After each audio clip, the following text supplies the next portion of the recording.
Bonsoir, messieurs, dames de la presse. À mon nom et au nom de toute la coalition, je vous remercie de votre présence ici pour couvrir ce point de presse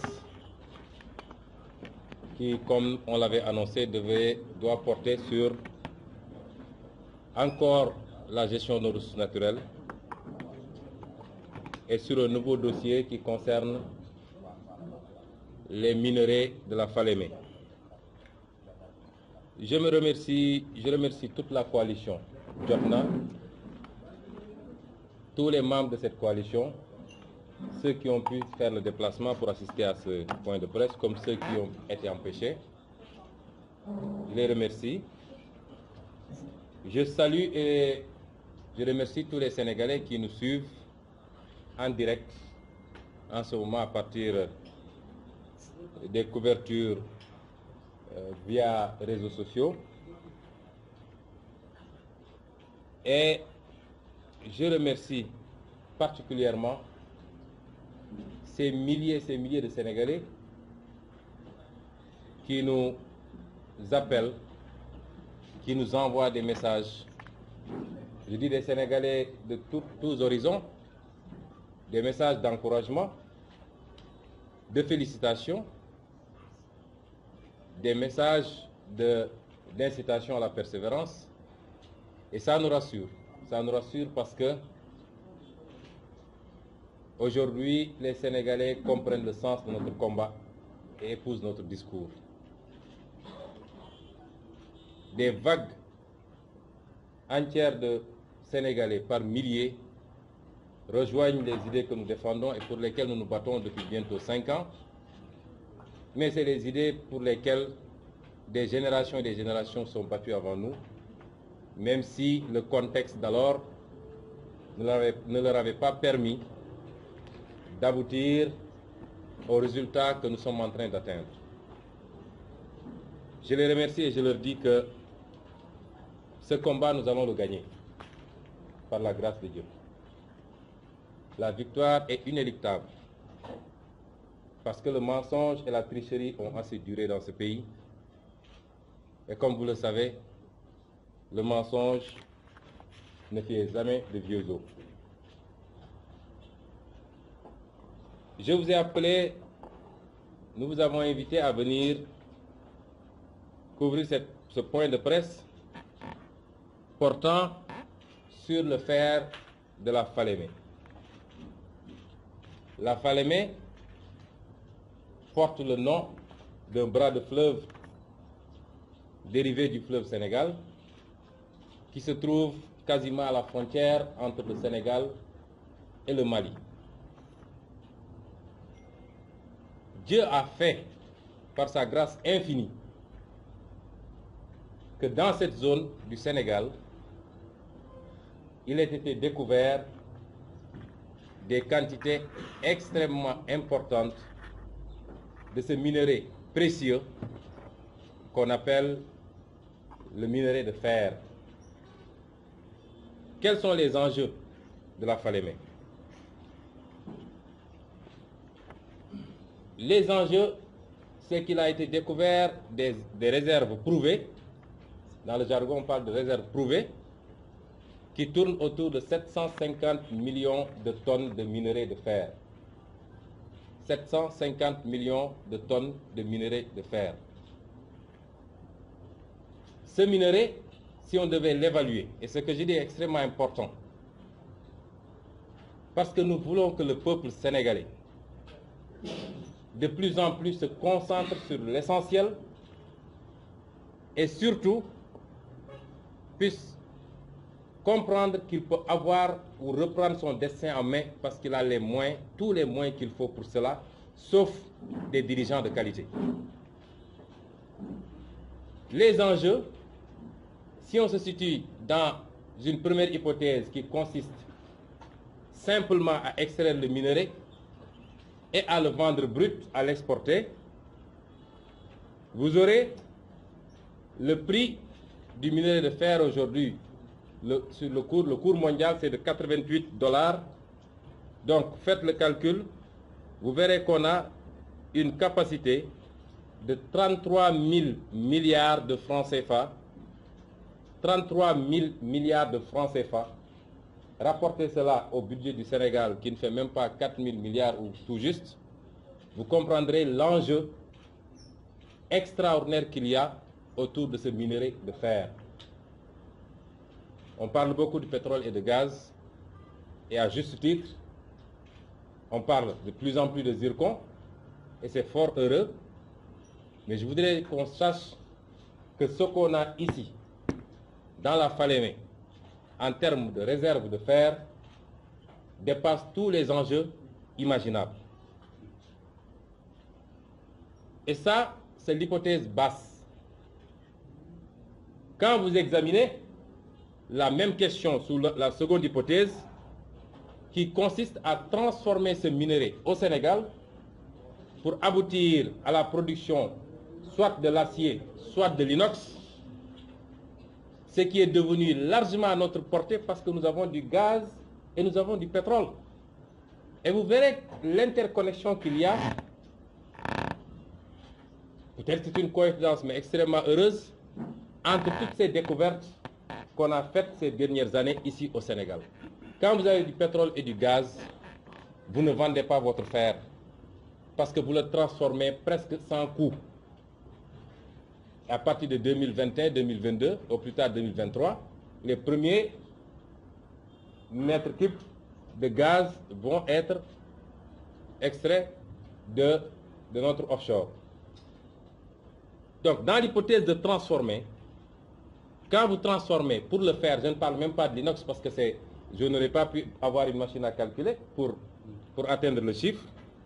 Mais si vous transformez pour le faire, avec une teneur estimée à 60%, ce qui vous ramène à 450 millions de tonnes, le cours de la tonne aujourd'hui sur le marché mondial est de $700, ça vous donne une valeur de notre fer qui est estimée à 157 500 milliards de francs CFA.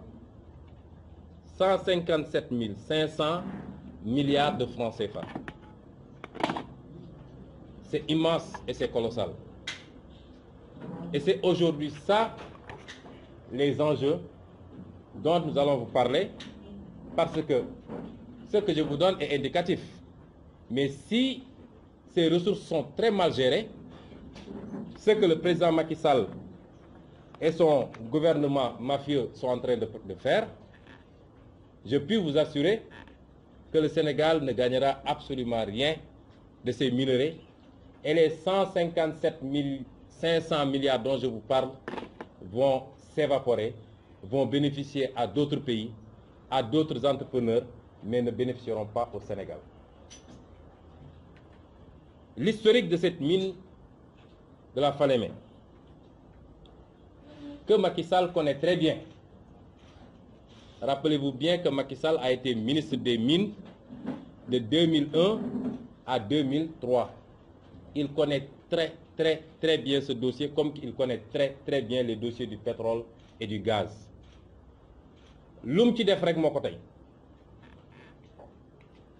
Tout ce qu'il fait sur ces dossiers, c'est adossé à des intérêts crypto-personnels, mais ça ne peut en aucun cas se justifier par l'ignorance.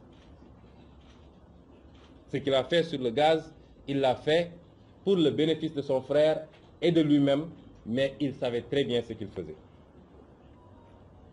Ce minerai, en 2004, je vous ai dit que jusqu'en 1994, donc sous le régime du PS, il y a eu une convention entre les entreprises sud-africaines Litos et Kumba Ressources et la Miferso.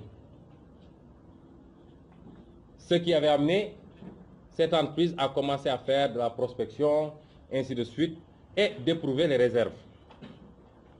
Il se trouve qu'en 2007, en 2006, cette entreprise a été éjectée au profit de Mittal par sa filiale ArcelorMittal. Vous connaissez bien cette histoire. Et ça nous a valu une condamnation par le tribunal arbitral de Paris à payer 400 milliards à l'entreprise sud-africaine, 400 milliards qui jusqu'à récemment, jusqu'à 2 ans, il y a 2 ans, chaque année, le budget du Sénégal paye cette somme-là. Le président Abdoulaye Wade a considéré qu'il y avait une meilleure offre avec ArcelorMittal et a pris sur lui de casser la convention avec Kumba Ressources. Kumba Ressources a cédé la place à ArcelorMittal en 2006. Et en 2007, l'État du Sénégal avait fait un régime spécial particulier à travers la loi 2007-25, accordant à toute entreprise qui investirait plus de 250 milliards des avantages cumulés du Code des investissements et du Code minier. Je me rappelle à l'époque que j'étais inspecteur des impôts, secrétaire général du syndicat des impôts, j'avais publié un article qui s'appelait loi 2007-25, une loi anticonstitutionnelle. Et j'ai cherché cet article, je l'ai retrouvé ce matin par l'entreprise parce que ça a été publié par Sud FM, Sud Quotidien de l'époque, et Le Populaire. J'ai pu retrouver cet article que je peux partager avec la presse. Pour ceux souvent qui disent où est-ce qu'ils étaient avant. Nous avons commencé notre combat depuis longtemps sous d'autres formes. Et nous avions dénoncé cette loi qui n'était pas bonne pour le Sénégal. Et l'histoire nous donnera raison cette fois-ci. Comme toujours d'ailleurs depuis qu'on a commencé à nous prononcer sur la gestion des affaires publiques. Puisque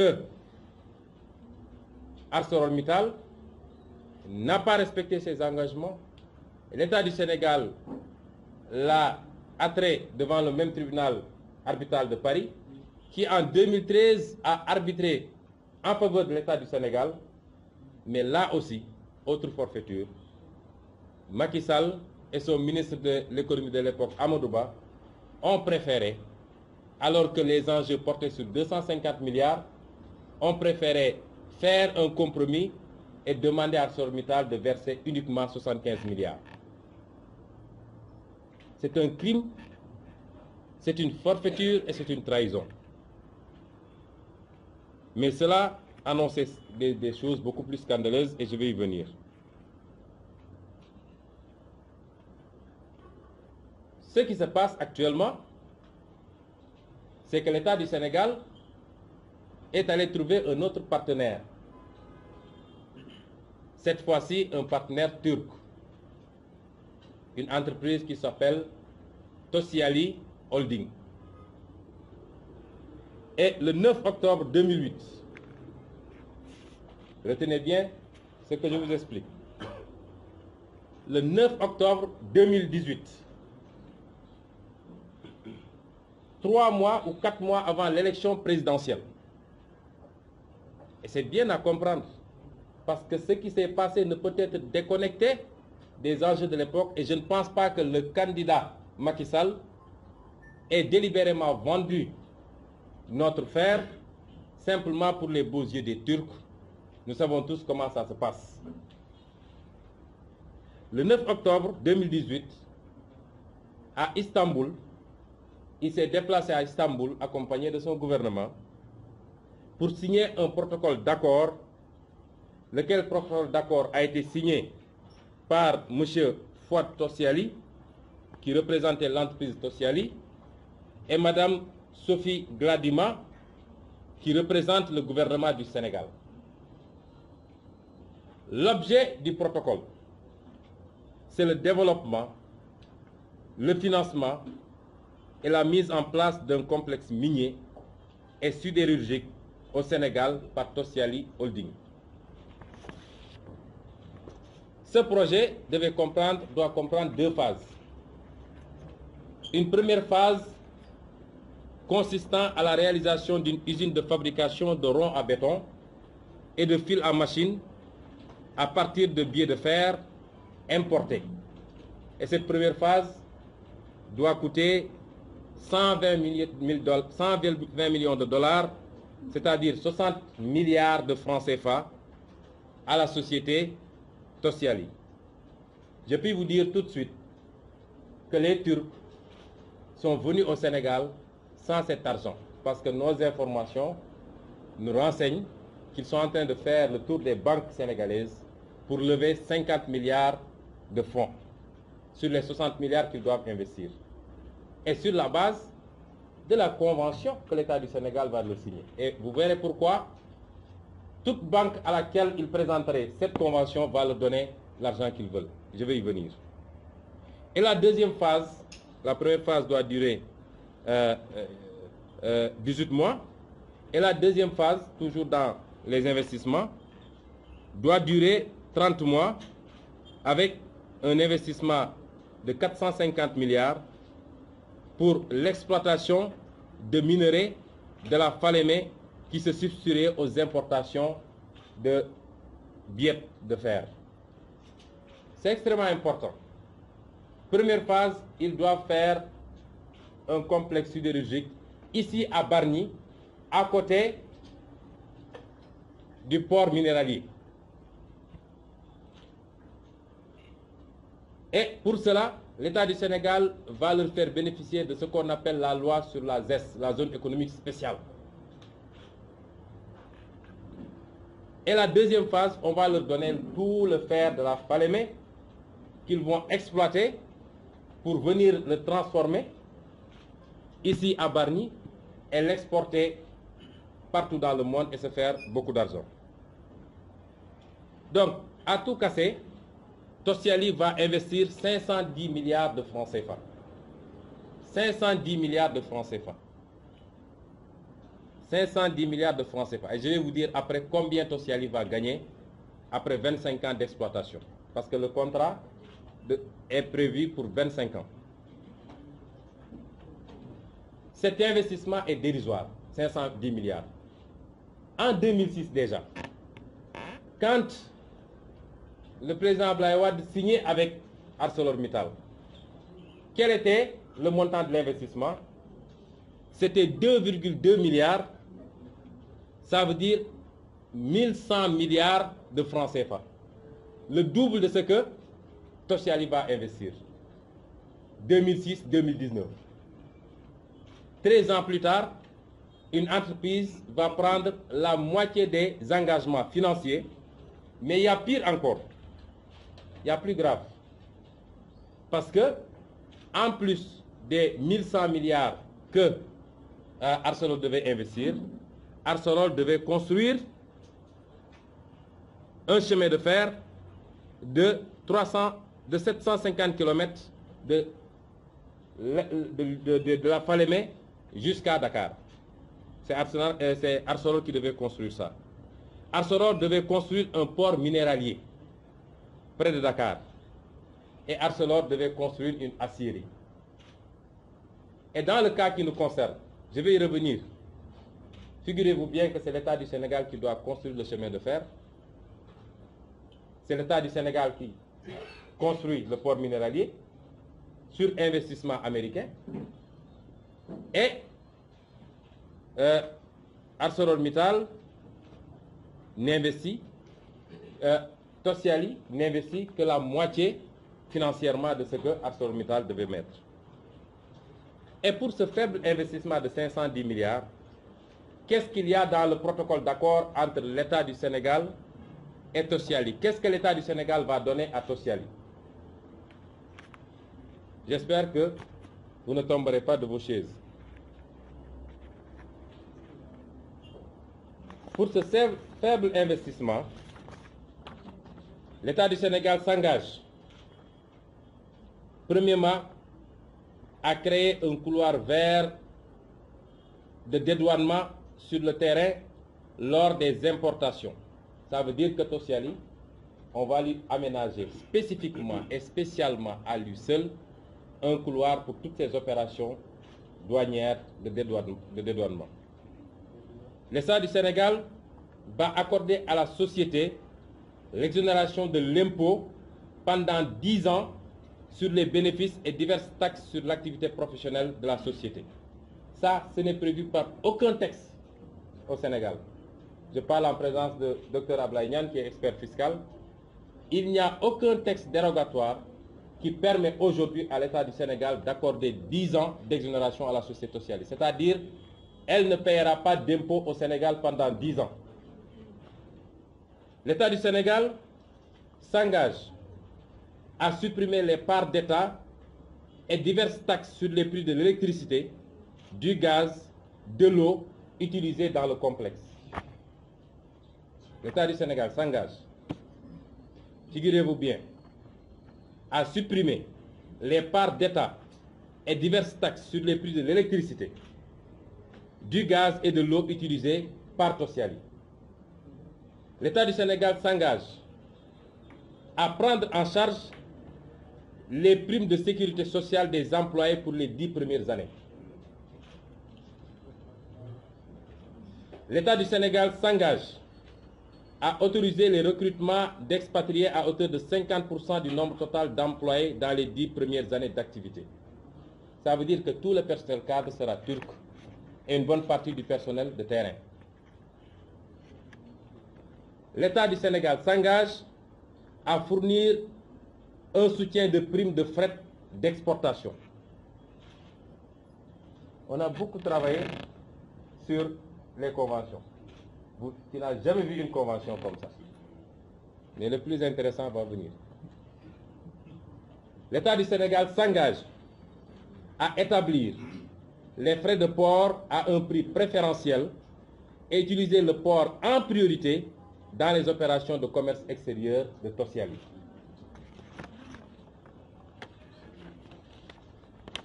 L'État du Sénégal s'engage à accorder à la société Tosyali, conformément à la législation en vigueur au Sénégal, une licence de récupération des déchets de ferraille et droit de préemption d'achat de la ferraille sur l'étendue du territoire sous réserve d'accepter d'en revendre aux Sénégalais dans le besoin. Ça veut dire quoi? Ça veut dire que seul Tosyali aura désormais le droit de récupérer la ferraille au Sénégal. Nos ferrailleurs là, comme au Sénégal, quand vous parlez, les gens pensent que ça ne les intéresse pas. On va y venir. L'État du Sénégal s'engage à constituer un comité de pilotage qui sera chargé de l'étude et qui délivrera dans un délai raisonnable à compter de la date à laquelle les demandes sont déposées les permis d'environnement, de construction et d'exploitation. C'est-à-dire une administration spéciale et dédiée pour Tosyali. L'État du Sénégal s'engage à couvrir les frais de raccordement d'électricité, de gaz, d'eau, des sources d'alimentation vers le complexe. C'est l'État du Sénégal qui va couvrir tous les frais qui doivent alimenter l'eau, l'électricité, le gaz pour le complexe de Tosyali. L'État du Sénégal s'engage à réaliser les liaisons routières et ferroviaires nécessaires pour la viabilisation du complexe. Je vous avais dit qu'au moins pour le cas de ArcelorMittal, c'est ArcelorMittal qui s'engageait à faire les réseaux routiers et ferroviaires. L'État du Sénégal se chargera du développement des infrastructures ferroviaires portuaires pour le transport et l'exportation des produits semi-finis et finis. Les modalités de réalisation de ces infrastructures seront discutées et négociées ultérieurement. L'État du Sénégal s'engage à contribuer aux intérêts du prêt d'investissement bancaire. L'État du Sénégal, par nos impôts à nous, va contribuer à payer les intérêts du prêt bancaire de Tosyali. C'est extraordinaire. Et c'est pourquoi je vous disais, vous donnerez ce contrat à quelqu'un qui n'a jamais travaillé de la vie, il va à la banque lui donne l'argent qu'il veut. Il y a plus intéressant. L'État du Sénégal s'engage à prendre en charge par la trésorerie du Sénégal la garantie accordée aux institutions financières pour le prêt d'investissement. Le Trésor public sénégalais, écoutez-moi bien, le Sénégal engage le Trésor public sénégalais à garantir, à prendre en charge la garantie accordée aux institutions financières pour le prêt d'investissement. C'est-à-dire que c'est l'État qui va être garant du prêt que Tosiali va prendre au niveau des banques. L'État du Sénégal s'engage à inspecter les établissements qui opèrent de manière illégale, sans certificat de conformité, réalisent des chiffres d'affaires en dehors du système judiciaire. Ça veut dire que c'est l'État du Sénégal qui va s'occuper de la concurrence pour Tosiali, qui va éliminer toute concurrence pour que Tosiali ait l'exclusivité. Et ça, ce n'est pas nouveau. Vous êtes journaliste, quand vous sortez d'ici, entrez sur Google et tapez Tosiali Algérie. Et vous verrez les articles qu'il y a sur le monopole de Tosiali en Algérie, qui aujourd'hui est dénoncé vigoureusement en Algérie. C'est à peu près la même chose. Sauf qu'en Algérie, Tosiali n'exploite pas de mines. Tosiali récupère la ferraille et importe des éléments pour produire. Mais Tosiali aujourd'hui a le monopole absolu du marché du fer en Algérie. Ceci est très grave. C'est une forfaiture à nul autre pareil. C'est de la trahison contre le peuple sénégalais. Et ça porte la signature de Macky Sall. C'est inacceptable. Sur les 25 ans, je vous ai dit tantôt que Tosiali, avec tous les avantages qu'on lui accorde comme ça, Tosiali va investir 510 milliards de francs CFA et va gagner 10 185 milliards de francs CFA. Faites le rapport. Tosiali va investir 510 milliards garantis par l'État. Les intérêts seront payés par l'État. On lui règle la concurrence et tous les avantages que je viens de citer. Il ne paye pas les impôts au Sénégal pour 10 ans. Et je peux vous dire que quand j'ai fait mes calculs, Tosiali va totalement amortir l'investissement au bout de 3 ans. Parce que Tosiali va produire 1 200 000 tonnes de fer par année. Vous multipliez par le cours qui est de $800. En un peu moins de 3 ans, Tosiali amortit totalement ses investissements. Et pendant 10 ans, il ne paiera pas d'impôts au Sénégal. Et au bout des 25 ans, Tosiali va gagner 10 185 milliards de francs CFA. Parce que sur la capacité que j'ai donnée tantôt, puisque Tosiali ne peut produire que 1 200 000 tonnes par année, alors que Arcelor s'était engagé pour produire 25 millions de tonnes par année. C'est-à-dire 25 fois plus. Et c'est pourquoi, au bout de 25 ans, Tosiali n'aura même pas entamé 15% des minerais. Mais elle gagnera 10 185 milliards de francs CFA sur le dos du peuple sénégalais. Je tiens à dire que je n'ai rien contre les Turcs. Je n'ai rien contre le peuple turc, qui est admirable.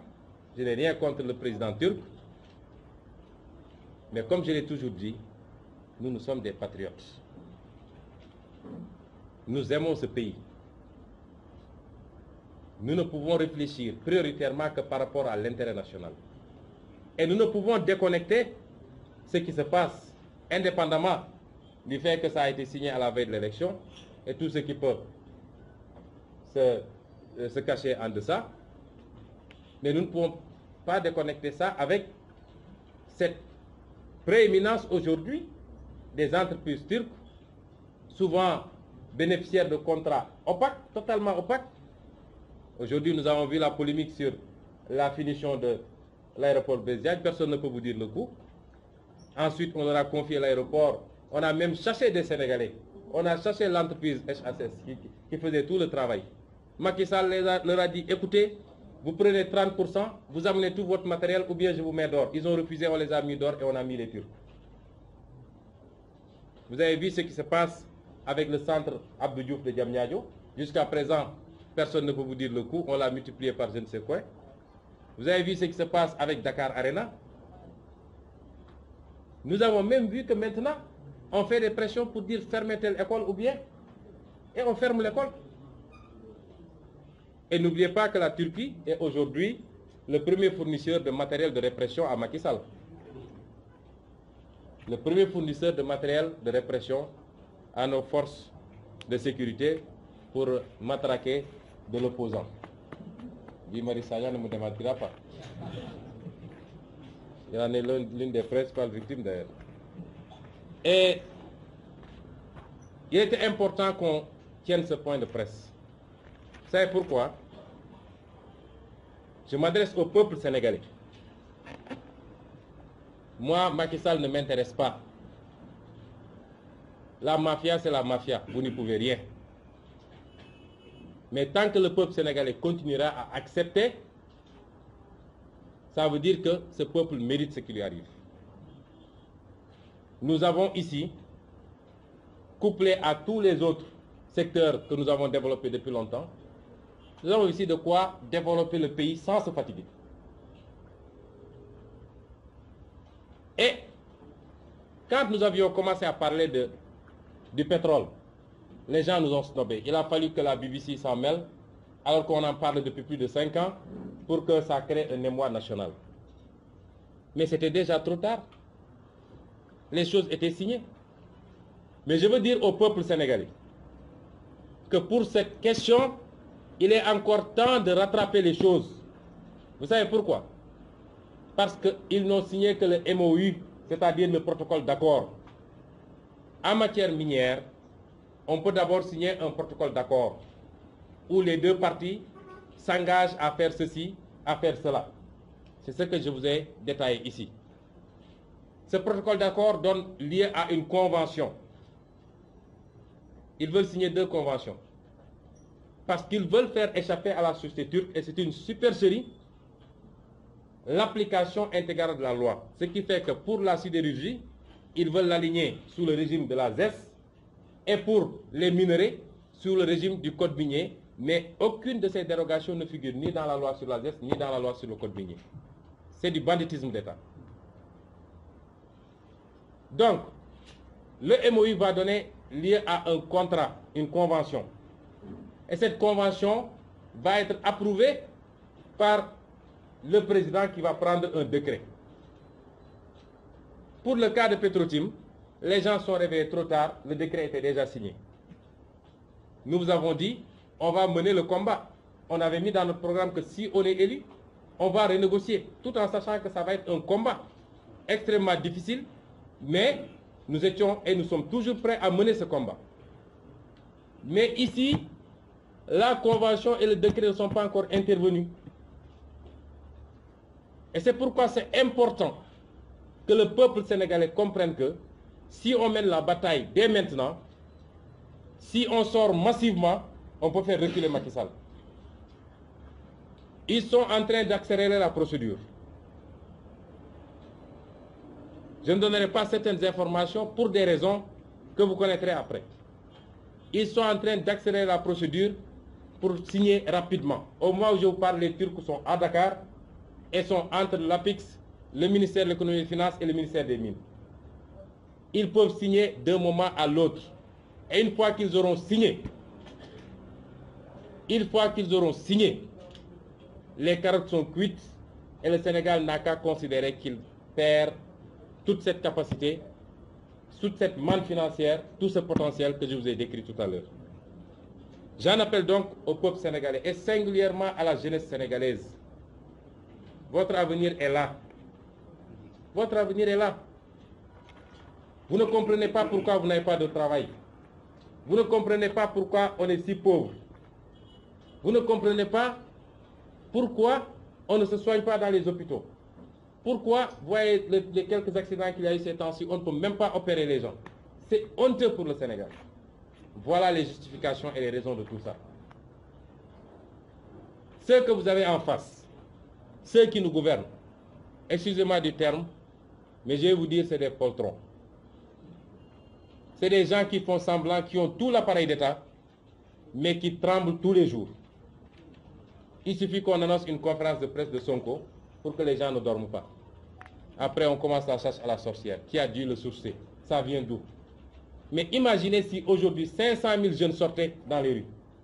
ces problèmes-là seraient définitivement réglés. Donc, j'en appelle au peuple sénégalais. J'en appelle aux activistes citoyens. Ça, c'est un dossier de Aar Li Ñu Bokk. Comme dit le proverbe, attendre que le serpent soit déjà passé pour courir derrière les traces. On est en train de courir derrière les traces de Petro-Tim. Mais ici, le serpent n'est pas encore passé. Il faut s'en approprier. Voilà un vrai dossier de Aar Li Ñu Bokk. J'en appelle au secteur privé national.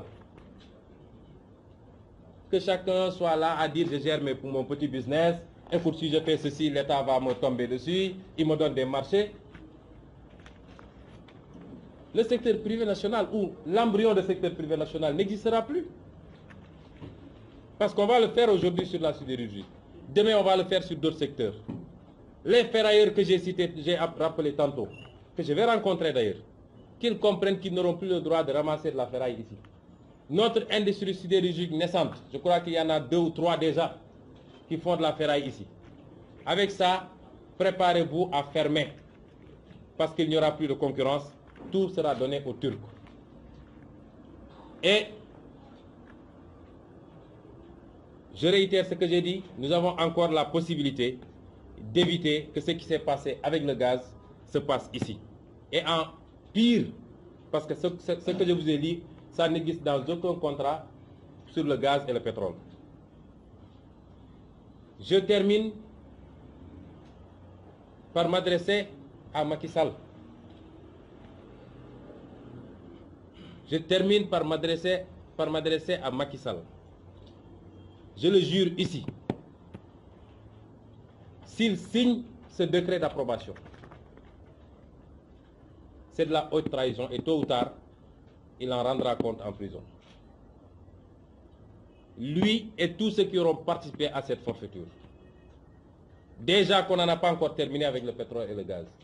Ce matin, j'ai appris que la farce qui était organisée par le procureur, moi j'ai dit je ne vais pas participer à ça parce que je savais que c'était une opération de blanchiment. J'ai appris qu'il aurait blanchi Aliou Sall. À quoi les Sénégalais s'attendaient. Mais qu'ils ne pensent pas qu'il s'échappe. Je ne vais pas vous donner les détails. Dans les semaines à venir, vous serez informés. Ça, il y a de très bonnes évolutions au plan international. Et ce sera le plus grand camouflet de la justice sénégalaise. Parce que ce dossier ne se décantera pas au Sénégal, mais il y a de très grandes avancées et quelqu'un a eu raison de dire qu'ils ne se promèneront pas dans certains pays. Dans les semaines à venir, nous vous donnerons les détails pour ne pas entraver ou alors compromettre l'évolution d'une enquête. Ils ne s'en sortiront pas. Et je m'adresse à Macky Sall. Ce pays ne vous appartient pas. Vous ne l'avez pas hérité de vos parents. Arrêtez ce banditisme d'État. 15 millions de Sénégalais ne peuvent pas en permanence être sacrifiés parce que simplement vous croyez que vous avez le pouvoir de signature. Nous ne l'accepterons pas.